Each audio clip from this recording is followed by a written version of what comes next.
안녕하세요. 세로입니다. 1월 5일 새해 두 번째 화요일 SK바이오팜의 기관 보호예수 물량 해제, 대주주 물량 해제의 두 번째 날입니다. 현재 상승으로 양봉으로 달려가고 있고요. 16만 원의 주가를 형성하고 있습니다. 어제를 보게 되면 기관들의 블록딜은 나오지 않은 것으로 보입니다. 따라서 15만 원에서 1차 하방 경직이 되고요. 오늘은 15만 8천 원에서 하방 경직이 나오는 모습입니다. 기업적인 내용을 잠시 살펴보면은 대주주 요건 73%가 어제 해제됐고 바로 기관의 490만 주의 우려지요. 이것이 어제 해제가 됐고 이제 모든 불확실성은 해제됐다라고 말씀드렸습니다. 1월 4일 어제 최대 주주는 시장 출회 가능성이 낮고 기관 물량의 490만 주는 공모가 49,000원의 연기금, 투신, 사무 등에서 장중을 통해서 블록딜의 형태로 일부라도 출회 가능성은 높다라고 했습니다. 현재 블록딜 형태로는 아직 나오지 않은 모습이고요. 어제의 200만 주는 개인들이 모두 담아갔습니다. 그리고 현재 오늘 시장을 잠시 들여다보면 과거 고객 예탁금은 10조, 11조 내외였는데 지난 2020년 3월 이후 동학개미들 새로운 주식 투자자들이 들어와서 현재 풍부한 65조 원의 고객 예탁금을 보이고 있고요. 오늘 코스피에서 3,400억 외국인이 매도하고 기관이 6천억 원에 대해서 매도하고 있지만 이 모든 물량을 개인들이 받아주고 있습니다.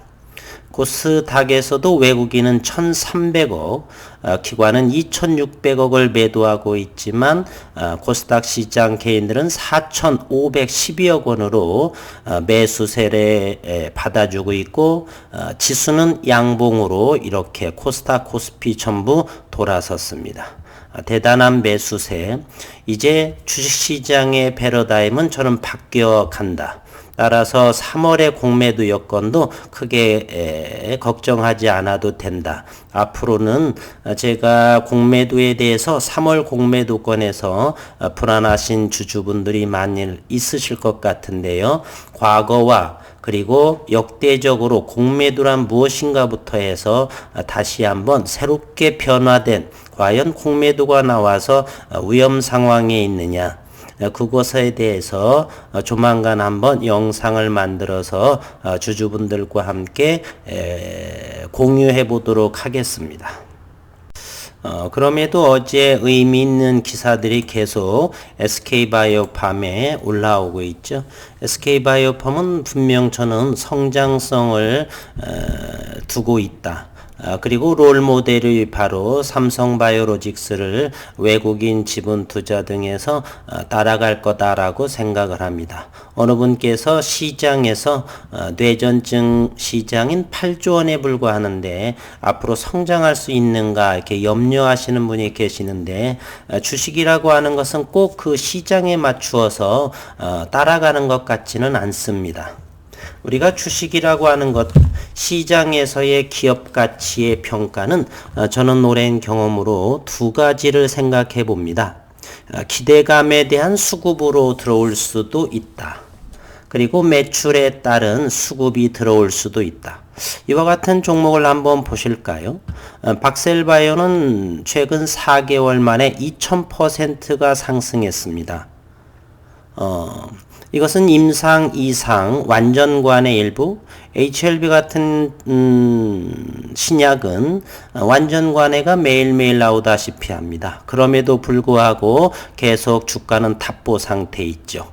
박셀바이오는 임상 이상, 삼상도 아닌 임상 이상 파이프라인 하나에서 어떻게 4개월 만에 2000%가 가겠습니까? 그런 곳이 바로 시장이고 우리는 시장을 예측하고 판단하는 것이 아니라 있는 대로 보고 느끼는, 시장에서 가격이 그렇게 형성이 되면 그와 같이 형성이 된다, 이렇게 생각을 합니다.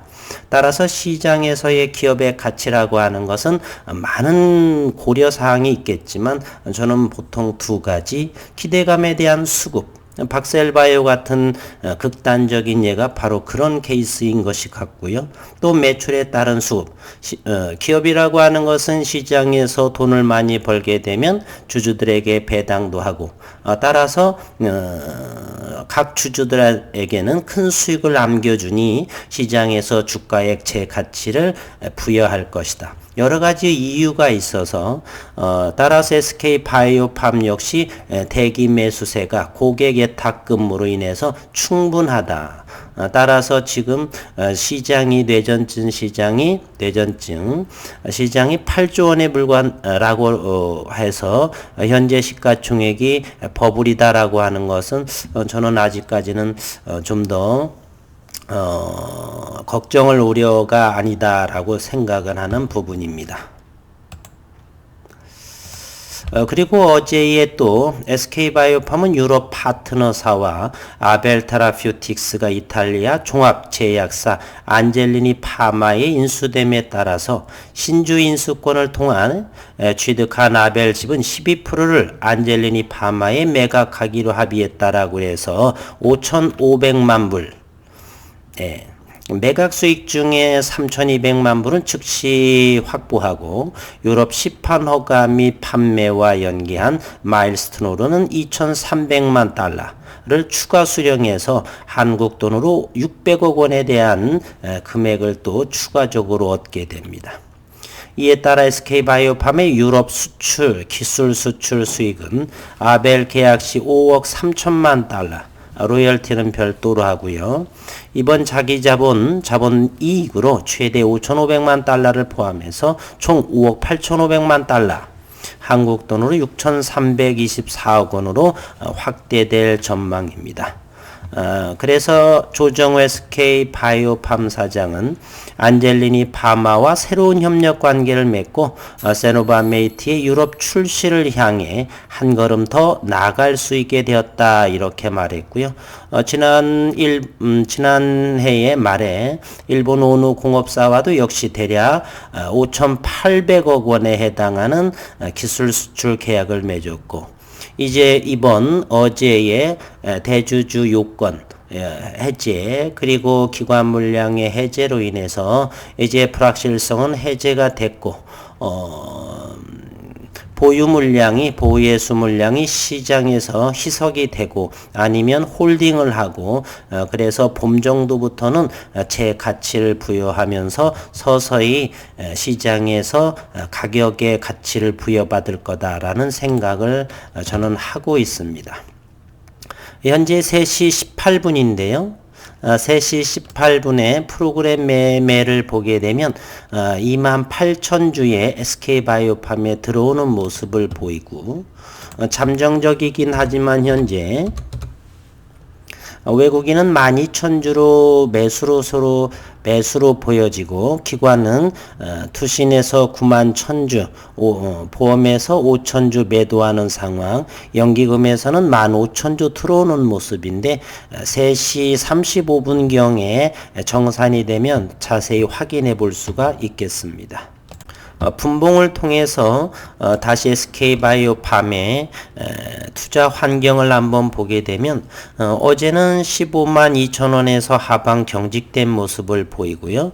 오늘은 한 단계 레벨업이 되어서 15만 8천 원에 저도 2차 매수 일부를 매수했는데 현재는 16만 원 형태를 보여주고 있습니다. 아직 기관의 물량은 300만 주 있는데 이것을 홀딩한 채로 가져갈 수도 있고요. 상황에 따라서 보수적으로 천천히 서두르지 마시고 다시 빌릴 수도 있고 또 한 단계 레벨업이 될 수도 있습니다. 잘 지켜보셔서 차분하게 기존 물량이 있기 때문에 큰 염려하지 않고 시장에서 나오는 보이는 대로 저점이라고 생각하면 조금 더 높더라도 안정되게 이렇게 각 하루하루에 또는 일주일 간격으로 그 저점 매매 공략을 하면 저는 좋다 이렇게 생각이 됩니다. 오늘 화요일 창의제 동시호가 시간이고요. 10분 정도 남았는데 수고 많으셨고 남은 시간 행복한 시간 되시고 건강한 시간 되시기를 바라겠습니다.